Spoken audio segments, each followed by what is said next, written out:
தள்ளுபடி, அத்தனை பேரும் அல்லம்படி. 6 முதல் 60% வரை ஆடி தள்ளுபடியுடன் super Saravana stores, Chennai, Madurai, Kovai. Opinion Tamil பார்வையாளர் அனைவருக்கும் வணக்கம். நான் உங்கள் யாசேர். 2026 சட்டமன்ற தேர்தலில் ஸ்டாலின் அவர்கள் தோல்வி என்பது எல்லோருமே அதிர்ச்சி அடைய வச்சுச்சு. ரொம்ப குறிப்பாக மறுநாள் அவர் கொளத்தூர் தொகுதிக்கு வாக்காளர்களுக்கு நன்றி சொல்ல போகும்போது இந்த வாக்காளர் அத்தனை பேருமே நாங்கள் ஸ்டாலின் அவர்களுக்கு தான் வாக்கு செலுத்தினோம், ஆனால் அவர் எப்படி தோற்றார் என்பது எங்களுக்கே தெரியலை அப்படின்னு சொல்லும்போது, இந்த தேர்தலில் திட்டமிட்டு ஸ்டாலின் அவர்கள் தோற்கடிக்கப்பட்டிருக்கிறாரா, ஏதேனும் முறைகேடு நடந்திருக்கிறதா, ஏன்னா வரிசையாக முதலமைச்சர் வேட்பாளர்கள் அத்தனை பேருமே எப்படி தோல்வி அடைகிறாங்க அப்படின்ற சந்தேகம் எல்லோருக்குமே எழுந்தது. இந்த சந்தேகத்தை உறுதிப்படுத்துகிற விதமாக பார்த்தீங்கன்னா, கடந்த 29ஆம் தேதி இவிஎம்ஐ செக் பண்ணும்போது கொளத்தூரில் இவிஎம் மோசடி நடந்திருக்கிறது என்பதை கையும் களவுமாக திமுக பிடிச்சிருக்கிறாங்க. உச்சநீதிமன்றத்தில் இது குறித்து வழக்கும் போட இருக்கக்கூடிய சூழலில் இப்போ திமுகவை தாண்டி ஒரு சுயேட்சை வேட்பாளர், கொளத்தூரில் போட்டியிட்ட ஒரு சுயேட்சை வேட்பாளரும் மிகப்பெரிய ஒரு ஆதாரத்தை இப்போ வெளியிட்டிருக்கிறார். அப்படி அவங்க என்ன ஆதாரத்தை வெளியிட்டாங்க, கொளத்தூரில் இவிஎம் மோசடி எப்படி நடந்தது, இந்த வீடியோவில் விரிவாக பார்க்கலாம். இந்த வீடியோவை முழுமையாக பாருங்கள். மறக்காமல் நம்மளுடைய ஒப்பீனியன் தமிழ் சேனலை சப்ஸ்கிரைப் பண்ணிக்கணும்.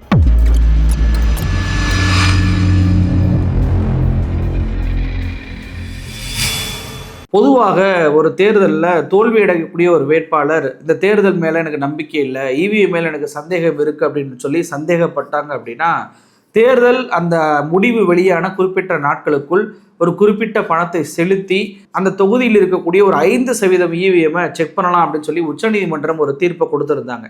அந்த அடிப்படையில் தமிழ்நாடு சட்டமன்ற தேர்தலுடைய முடிவு மே 4ஆம் தேதி ரிலீஸ் ஆன பிறகு மே 7ஆம் தேதி இந்த கொளத்தூர் தொகுதியில் இருக்கக்கூடிய இவிஎம்களை செக் பண்ணணும் அப்படின்னு சொல்லிட்டு ஸ்டாலின் அவர்கள் ஒரு புகாரை தேர்தல் ஆணையத்திட்ட கொடுக்குறார். அதன்படி பார்த்தீங்கன்னா மே 7ஆம் தேதி கொடுத்த அந்த புகாரின் அடிப்படையில் ஜூலை 29ஆம் தேதி இவிஎம்ஐ செக் பண்ணுவதற்கு அதிகாரிகளும் பெல் இன்ஜினியர்ஸும் வர்றாங்க. மே 7ஆம் தேதி கொடுத்த அந்த புகாருக்கு எதற்காக 2.5 மாதம் கழித்து வர்றாங்க அப்படின்றதே மிகப்பெரிய சந்தேகத்தை கிளப்புச்சு. சரி, 29ஆம் தேதி இவிஎம்ஐ செக் பண்ண வந்த அதிகாரிகள் ஒவ்வொரு நாளும் 2 இவிஎம்ஐ செக் பண்ணுவோம் அப்படின்னு சொல்லி சொன்னாங்க. இந்த 2 இவிஎம்ஐ முதல் நாள் செக் பண்ணும்போது அது சரியாக வேலை செஞ்சிருக்கு.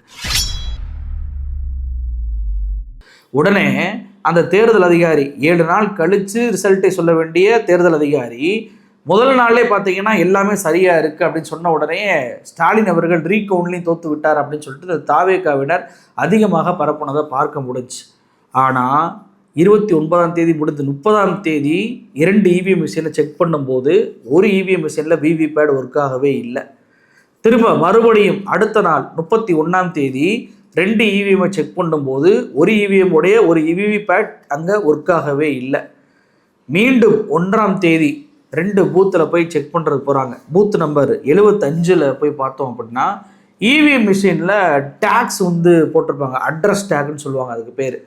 அந்த அட்ரஸ் டேக்கில் என்னென்ன இருக்கும் அப்படின்னா தொகுதி நம்பர் போட்டிருப்பாங்க, தொகுதி பெயர் போட்டிருப்பாங்க, பூத் நம்பர் போட்டிருப்பாங்க, அதே போல் இவிஎம் மிஷினுடைய நம்பர் இருக்கும். அதில் அந்த தேர்தல் அதிகாரி கையெழுத்து போட்டிருப்பாரு, பின்பக்கம் அரக்கு சீல் வைப்பாங்க. இதுதான் அந்த அட்ரஸ் டேக் அப்படின்றது. இந்த அட்ரஸ் டேக்கில் மிஷினுடைய நம்பர்ஸ் என்பது மாறிடுச்சு. அதாவது இவிஎம் எந்த மிஷின் நம்பர் இருக்கோ அது அட்ரஸ் டேக்கில் வேறு மாதிரி இருந்திருக்கு. 2 மிஷினில் அப்படி இருந்திருக்கு. சரி, எழுதும்போது கூட யாராவது தவறுதலாக எழுதியிருப்பாங்க அப்படின்னு சொல்லிட்டு ஒரு கிளரிக்கல் மிஸ்டேக்காக அது இருக்கலாம் அப்படின்னு சொல்லி கடந்து போயிட்டு அடுத்த பூத் நம்பர் 157க்கு போகும்போது தான் மிகப்பெரிய அதிர்ச்சி காத்துருச்சு. என்னன்னா அங்கே 3 இவிஎம்களை செக் பண்ண போகிறாங்க. அதில் அட்ரஸ் டேக்கில் பார்த்தீங்கன்னா எதுவுமே ஃபில் பண்ணவே இல்லை. தொகுதி பெயர் இல்லை, அதே போல் பூத் நம்பர் இல்லை, அதே போல் அந்த இவிஎம் மிஷினுடைய நம்பர் இல்லை, அதிகாரியுடைய கையெழுத்து இல்லை, அரக்கு சீல் பின்னாடி இருக்க வேண்டியது முன்பக்கம் இருந்ததை பார்க்குறாங்க. இது எல்லாத்தையும் விட அதிர்ச்சிகரமான ஒரு விஷயம் என்னென்னா புத்தம் புதிய டேக்காக அது இருந்துச்சு. அப்ப பேலட் யூனிட் 3த்துல 6 டேக் இருக்கணும், கண்ட்ரோல் யூனிட்ல 1 டேக் இருக்கணும். மொத்தம் 7 டேக். அட்ரஸ் டேக் 7 டேக் இருக்கு. 7 டேக்குமே புத்தம் புதியவையாக இருந்தன, ஏற்கனவே யூஸ் பண்ண மாதிரி இல்ல. 7 டேக்லயுமே 7 மிஷின்லயுமே எதுவும் பூர்த்தி செய்யப்படாமல் நிரப்பப்படாமல் புத்தம் புதிய அட்ரஸ் டேக் இருந்தது. குறிப்பாக அதுல ஒரு அரக்கு சீல் வைப்பாங்க. அந்த மிஷின்ல நாங்க முந்தா நாள்ல இருந்து பாத்துக்கிட்டு இருக்கோம், 29ஆம் தேதியில இருந்து பாத்துக்கிட்டு இருக்கோம். அந்த அரக்கு சீல இந்த அட்ரஸ் டேக் எழுதிட்டு அந்த எழுத்துக்கள் மறையப்படக்கூடாதுன்றதுக்காக அட்ரஸ் டேகோட பின்பக்கம் அரக்கு சீல் வச்சிருப்பாங்க. இங்க எடுத்து பார்த்தா அட்ரஸ் டேக் ஃபில் பண்ணல, காலியாக நிரப்பப்படாமல் இருக்கிறது, அரக்கு சீல முன்பக்கமா வச்சிருக்கிறாங்க. இதை குறித்தெல்லாம் தேர்தல் அதிகாரிகளிடம் கேட்டபோது அது ஹியூமன் எரர்ங்கிறாங்க. யாரோ ஒரு பூத்துல தெரியாம நிரப்பாமல் விட்டுட்டாங்க. அதை அப்படி ஏற்றுக்கொள்ள முடியாது. எப்படிங்க புத்தம் புதுசாக இருக்கும்? அதாவது தேர்தல் எப்போ நம்ம ஓட்டு போட்டோம்? ஏப்ரல் 23 மே 4 ரிசல்ட் வந்துச்சு. இப்போ ஸ்டாலின் அவர்கள் மே 7 தான் புகார் கொடுக்குறாரு. 2.5 மாதம் கழிச்சு 29 தான் வந்து செக் பண்ண வர்றாங்க. அதுவும் இந்த இவிஎம்ஐ பொறுத்த வரைக்கும் 1 தான் செக் பண்ண வர்றாங்க. அப்படின்றப்போ 3 மாத காலத்தில் நம்ம ஒரு பொருளை யூஸ் பண்ணாமல் வச்சுருந்தா, அதுவும் காகித பொருளாக இருந்தால் அதில் டஸ்ட்டு படுமா படாதா, ஒரு அழுக்கு படுமா படாதா? ஆனால் இந்த இவிஎம்ல எதுவுமே இல்லை, புத்தம் புதுசாக இருந்திருக்கு. இதுதான் அங்கே ஆய்வுக்கு போன என்ஆர் இளங்கோ அவர்களுக்கு சந்தேகத்தை வர வச்சிருக்கு. இதை தேர்தல் அதிகாரி என்ன சொல்கிறாருன்னா, இதையும் ஹியூமன் எரர் அப்படின்றார். எனக்கு என்ன சந்தேகம் வருது அப்படின்னா, அட்ரஸ் டேகை பொறுத்த வரைக்கும் எதுவுமே இல்லை, அதிகாரியுடைய கையெழுத்து மட்டும்தான் இருக்குது, அரக்கு சீல் முன்னாடி இருக்குது அப்படின்னா, வாக்கு எண்ணும் போது அந்த இவிஎம் எடுத்து வைக்கும் போதே திமுகவுடைய, அதிமுகவுடைய, நாம் தமிழருடைய, தாவேக்காவுடைய முகவர்கள் அதை பார்த்துட்டு என்னங்க டேக்ல எதுவுமே இல்லாமல் இருக்கே அப்படின்னு சொல்லி கேட்டிருப்பாங்களா இல்லையா? அப்போது அந்த நேரத்தில் டேக் என்பது சரியாக இருந்தனால தான் என்ன விட்டுருக்குறாங்க. சரி, இது ஒரு பாயிண்டா. அடுத்து, ஓட்டு போட்டு முடித்த பிறகு எல்லா முகவர்கள் முன்னாடி தான் இந்த அரக்கு சீலை வைப்பாங்க, அட்ரஸ் டேகை போடுவாங்க. இதில் எதுவுமே ஃபில் பண்ணாமல் அதிகாரி வந்துட்டு கவனக்குறைவாக ஃபில் பண்ணாமல் விட்டாருன்னா அந்த முகவர்கள் அத்தனை பேருமே கேள்வி கேட்டிருப்பாங்களா இல்லையா? திமுக கேட்டிருப்பாங்க, அதிமுக கேட்டிருப்பாங்க, நாம் தமிழர் கேட்டிருப்பாங்க, தாவேக்கா கேட்டிருப்பாங்க. என்னங்க எதுவுமே ஃபில் பண்ணாமல் கையெழுத்து போடுறீங்க, அரக்கு சீலை முன்னாடி வைக்காதீங்க, அதில் உள்ள எழுதியிருக்கிறதெல்லாம் மறைஞ்சு போயிடும் அப்படின்னு சொல்லி வாதம் வச்சுருப்பாங்களா இல்லையா? கையெழுத்து போட வச்சுருப்பாங்களா இல்லையா? ஆனால் எதுவுமே நடக்கவே இல்லையா? அப்போ அது எப்படி நடக்காமல் போகும்? அது எப்படி ஒரு கட்சி தப்பு பண்ணுது ஓகே அப்படின்னா அதிகாரி கவனமாக குறைவாக இருக்கிறத எல்லா கட்சியுமா கடந்து போயிடும்? அப்போ இந்த தேர்தல் ஆணையம் சொல்லக்கூடிய விளக்கம் என்பது தேர்தல் அதிகாரி கவனக்குறைவாக இருந்துட்டார், எழுதாமல் விட்டார், தெரியாமல் விட்டார்னு சொல்வதை ஏற்றுக்கொள்ள முடியுதா? அப்போ இவிஎம் முறைகேடு என்பது இந்த கொளத்தூர் சட்டமன்ற தொகுதியில் நடந்திருக்கிறது அப்படின்றதற்கு இதுவே ஒரு போதுமான ஆதாரமாக இருக்குது. எங்களுக்கு இந்த இவிஎம், குறிப்பாக இந்த பூத் நம்பர் 157 இருக்கக்கூடிய இவிஎம்களை பாதுகாத்து வச்சுருக்கணும். எல்லாமே சிசிடிவி காட்சிகள் வந்து இருக்குது, இதையும் பாதுகாத்து வச்சுருக்கணும். நாங்கள் உச்சநீதிமன்றத்திற்கு வழக்காக இதை போட போகிறோம். இதற்கு மேலே நாங்கள் ப்ராசஸை கண்டினியூ பண்ண விரும்பலை. நாங்கள் இந்த ப்ராசஸ் மீது எங்களுக்கு நம்பிக்கை இல்லை என்று மிக தெளிவாக திமுகவுடைய வழக்கறிஞரான என்ஆர் இளங்கோ அவர்கள் அறிவித்தார். அப்போது மிக தெளிவாக இவிஎம் மோசடி என்பது கொளத்தூரில் நடந்திருக்கு அப்படின்றது தெரிஞ்சிருக்கு. சரி, இப்போ திமுகவுக்கு வேறு வேலை இல்லைங்க, திமுக இப்படி தான் குற்றச்சாட்டு சொல்லும், தேர்தல் ஆணையம் சொல்கிறதாங்க கரெக்ட் அப்படின்னு சொல்லிட்டு கூட சில பேர் வாதம் வைக்கலாம். அதற்கு இன்னைக்கு ஒரு விடை கிடச்சிருக்கு. என்ன தெரியுமா? திமுகவுடைய என்ஆர் இளங்கோ அவர்கள் மட்டும் இவிஎம் மோசடி நடந்திருக்கு, தேர்தல் ஆணையத்தின் மீது அவர் மட்டும் குற்றச்சாட்டு வைக்கல. இன்னைக்கு சுயேட்சை வேட்பாளர் ஒருவரும் அந்த கொளத்தூர் தொகுதியில் போட்டியிட்டவரும் குற்றச்சாட்டு வச்சிருக்கிறார். கொளத்தூர் தொகுதியில் சுயேட்சையாக போட்டியிட்ட பூர்ணிமா அப்படின்ற ஒரு பெண் சிசிடிவி சின்னத்தில் போட்டிட்டு இருக்கிறாங்க. 58 வாக்கு இவருக்கு வந்து விழுந்திருக்கு. இவருடைய பிரதிநிதி இந்த 29 இந்த இவிஎம் செக்கிங்கில் வந்து கலந்து கொண்டிருக்கிறார். இதில் பார்த்தீங்கன்னா முதல் நாள்லேருந்தே விவிபேட் எல்லாமே ஓப்பன் ஆகியிருந்திருக்கான். உள்ளக்க விவிபேட் ஸ்லிப்பே இல்லையா? இப்போ நம்ம இவிஎம்மில் ஓட்டு போட்ட உடனேயே நம்ம யாருக்கு ஓட்டு போட்டோம் அப்படின்றத விவிபேட் ஸ்லிப்பாகி வந்து அந்த மிஷின்குள்ளே விழுகும்ல, அந்த மிஷின்குள்ளே விழுந்த இவிஎம் ஸ்லிப்பு எதுவுமே இல்லையா? விவிபேட் ஸ்லிப்பு எங்கெங்க போச்சு அப்படின்னு சொல்லி கேட்டப்ப எங்கேயோ எடுத்து வச்சிருப்பாங்க போலன்னு சொல்லிட்டு இவராக நினச்சிருக்கிறார். அப்புறமா வந்துட்டு இந்த விவிபேட் ஸ்லிப்லாம் எங்கே அப்படின்னு சொல்லி கேட்கும்போது எங்களுக்கு தெரியாதுன்னு அதிகாரிகள் சொல்லியிருக்கிறாங்க. அது எப்படி உங்களுக்கு தெரியாமல் போச்சு? எங்களுக்கு அந்த விவிபேட் ஸ்லிப்பை எடுக்க வேண்டும், இவிஎம்மையும் விவிபேட்டையும் ஒப்பிட்டு ரெண்டுலேயுமே வாக்குகள் ஈக்குவலாக இருக்கிறதா அப்படின்றத பார்க்கணும் அப்படின்னு சொல்லிட்டு அவர் முறையிடுறார். உடனே இந்த தேர்தல் ஆணைய அதிகாரிகள் என்ன பண்ணுறாங்கன்னா, அப்போ நீங்கள் ரிட்டன் ரெப்ரசன்டேஷன் கொடுங்க அப்படின்னு சொல்லி கேட்குறாங்க. உடனே அவர் வந்து ரிட்டனாகவும் அதை எழுதி கொடுக்குறார். எழுதி கொடுத்த பின்பும் கூட இவர் கேட்ட 8 இவிஎம் செக் பண்ணுறாங்க. அதில் 3 இவிஎம்ல வேலை செய்யலை, 5 இவிஎம்ல இருக்கக்கூடிய விவிபேட்டில் இருக்கக்கூடிய ஸ்லிப்பை காணா. அப்போ அந்த ஸ்லிப்பில் எங்கே அப்படின்னு சொல்லி கேட்டப்ப ரிட்டன் ரெப்ரசன்டேஷன் கேட்குறாங்க. கொடுத்தப்பவும் இது வரைக்கும் அவருக்கு காட்டவே இல்லை. நான் காத்து கொண்டிருக்கிறேன் அப்படின்னு சொல்லிட்டு இன்னைக்கு ஒரு ப்ரெஸ் மீட்டை வெளியிடுறார். இந்த வேட்பாளருக்கு இவ்வளவு ஓட்டு, இந்த வேட்பாளருக்கு இவ்வளவு ஓட்டு, இந்த வேட்பாளருக்கு இவ்வளவு ஓட்டு இருக்குது பார்த்தீங்க. அது அப்படியே என்ன ஆகும்னு பார்த்தீங்கன்னா பிரிண்ட் ஆகி விவிபேட் மிஷினுக்குள்ள அது ஸ்லிப்பா விழுகும். அந்த ஸ்லிப்பையும் இவிஎம் மிஷின்ல வரக்கூடிய ஓட்டு எண்ணிக்கையும் வெரிஃபை பண்ணும்போது தான் வெரிஃபிகேஷன் முழுமையா அடையும். அப்போ அந்த விவிபேட் ஸ்லிப்பை வந்து இதுவரையும் 3 நாள் 29 நாங்க கேட்டோம். நாங்க யார்கிட்ட கேட்டோம்னா ரிட்டர்னிங் ஆபீசர் கேட்டோம், deputy chief electoral officer district லெவல்ல ஒரு மேடம் இருக்காங்க, அவங்ககிட்ட கேட்டேன். அவங்க என்ன சொல்றாங்க கேட்டா, அந்த விவிபேட் ஸ்லிப்பே எங்களுக்கு தெரியாது, எங்களுக்கு அது சம்பந்தமே இல்லை அப்படிங்கிறாங்க. அப்புறம் என்ன சொன்னா, நான் ஒரு ரெப்ரசன்டேட்டிவ் லெட்டர் கொடுத்தேன், அதை வாங்குறதுக்கு மறுத்துட்டாங்க. அப்புறம் என்ன சொன்னாங்க, இல்லைங்க நீங்க வாங்கி தான் ஆகணும் அப்படின்னு கேட்டபோது அப்புறம் வாங்கிக்கிட்டாங்க. அப்புறம் விவிபேட் ஸ்லிப் அப்புறம் மறுபடியும் கேட்கும்போது கொஞ்சம் வெயிட் பண்ணுங்க, உங்களுக்கு தகவல் சொல்றேன். நாங்க தகவல் சொல்லும் பட்சத்தில் நான் வெயிட் பண்ணும்போது அவங்க வந்து தகவலே சொல்லலை. வெறுமனே விவிபேட்டுக்குள்ள இருக்க ஒரு ஸ்லிப்பை காணாம மட்டும் ஒரு புகார் சொல்லலை. அவர் பேண்ட் மெமரியுமே எதற்காக நீங்கள் எரேஸ் பண்ணுறீங்க, அழிக்காதீங்க, அதுலேயே எக்ஸ்ட்ரா ஒரு 500 ஓட்டு போடுவோமே, அப்போ தான் சோர்ஸ் கோட் வந்து மாறாது. இப்போ நீங்கள் அழிச்சிட்டிங்கன்னா சோர்ஸ் கோட்லேருந்து எல்லாமே மாறிடும், அதுக்கப்புறம் ஓட்டு போட்டால் என்ன, ஓட்டு போடலாம் என்ன.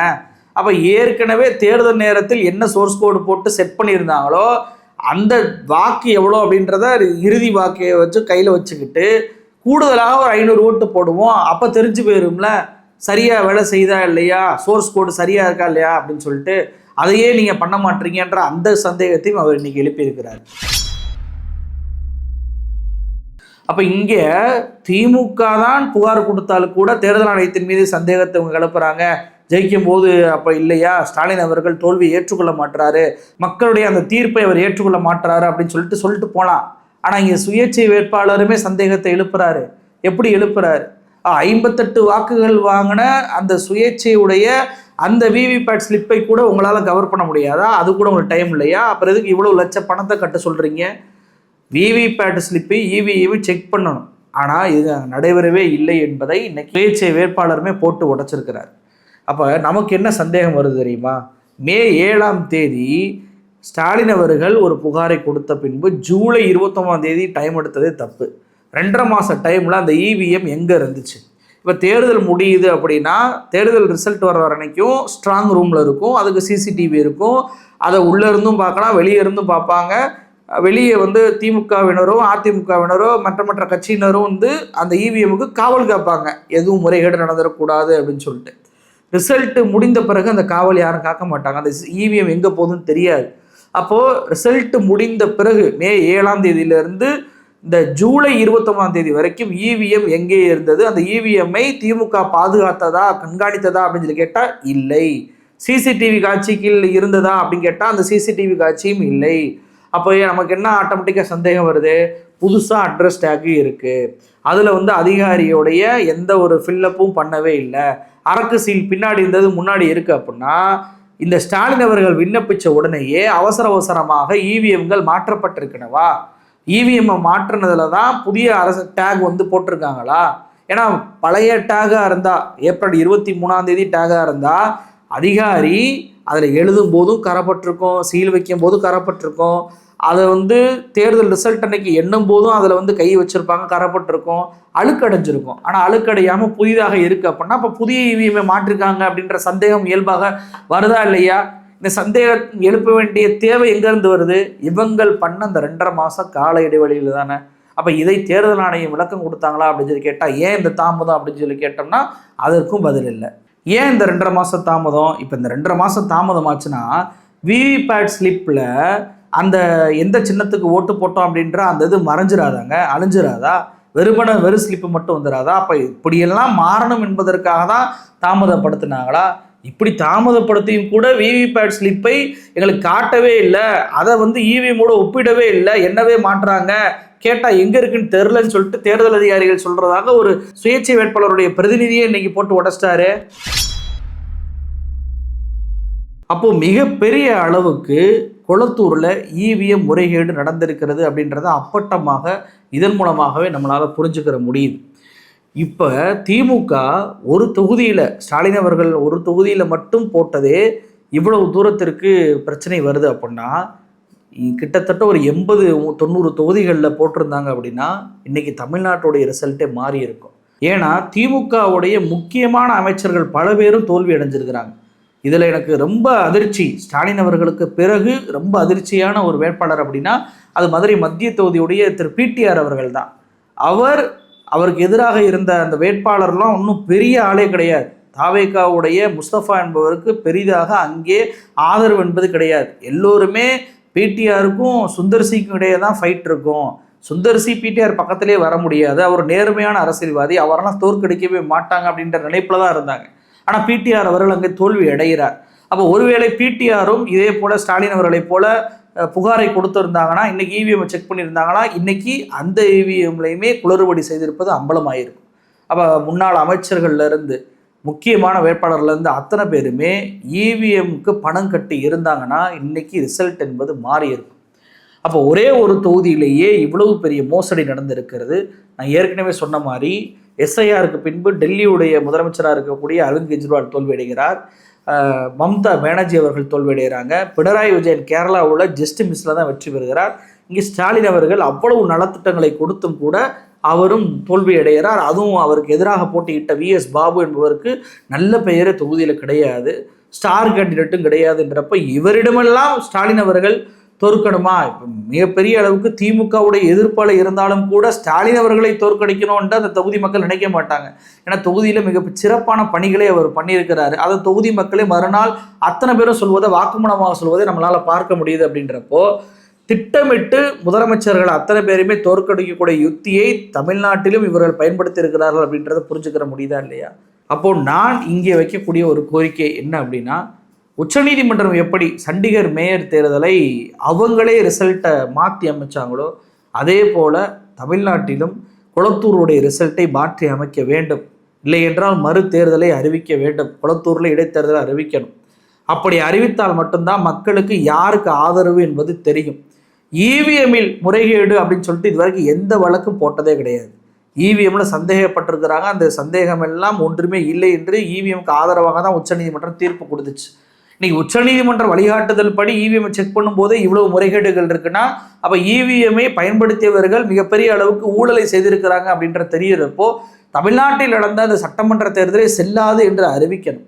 அறிவித்து மீண்டும் மறு தேர்தலை நடத்த வேண்டும். விஜயுடைய ஆட்சியை டிஸ்மிஸ் பண்ணணும். விஜய் ஆட்சியை டிஸ்மிஸ் பண்ணிட்டு தேர்தல் நடத்தினால் மட்டும்தான் மக்கள் அளித்த அந்த ஆதரவு யாருக்கு இருக்கு அப்படின்றது தெரியும். இது உச்சநீதிமன்றத்தால் மட்டும்தான் அந்த விஷயத்தை கண்காணித்து செயல்படுத்த முடியும் அப்படின்றதான் இன்னைக்கு எல்லோரும் வைக்கக்கூடிய ஒரு பார்வையாக இருக்கு. இந்தியாவில் முதல் முறையாக இவிஎம் முறைகேடு என்பது ஸ்டாலின் அவர்களால் தான் இன்னைக்கு அம்பலமாயிருக்கு. அவருடைய தொகுதியில் செக் பண்ணும்போது தான் இன்னைக்கு அம்பலமாயிருக்கு. அப்படின்றப்போ தேர்தல்கள் முறையாக நேர்மையாக நடத்த வேண்டும். இந்த தேர்தல் ஆணையத்தினுடைய தேர்தல் ஆணையர்களையே அதிகாரிகளையே உச்சநீதிமன்ற தலைமை நீதிபதி வச்சு நியமிக்க வேண்டும் என்று சொன்னதற்கே அது முடியாதுன்னு சொல்லி வேகமாக சட்டத்தை மாற்றினவர் தான் மோடி. அப்போ தேர்தல் அதிகாரிகள் அத்தனை பேருமே பாஜகவுக்கு ஆதரவானவர்களாக இருக்கிறனால தேர்தல் என்பது நேர்மையற்று இது போன்று நடக்கிறது அப்படின்ற குற்றச்சாட்டுகள் பொதுமக்களால் தொடர்ச்சியாக வைக்கப்படுது. அப்போ அந்த வகையில் தான் தமிழ்நாடு சட்டமன்ற தேர்தலையும் விஜய்க்கு ஆதரவு என்பது கிடைத்திருக்கிறதா அப்படின்ற சந்தேகம் வருது. ஏன்னா விஜயுடைய ஆட்சி பியூராக பாஜக ஆட்சியாக இருக்கிறது. பாஜகவுடைய ஆளுநர்லேருந்து அத்தனை பேருமே விஜய்க்கு ஆதரவாக இருப்பதை பார்க்க முடியுது. அப்போ கிளியர் கட்டாக ஸ்டாலின் அவருடைய ஆட்சியை தமிழ்நாட்டிலிருந்து அகற்றணும்.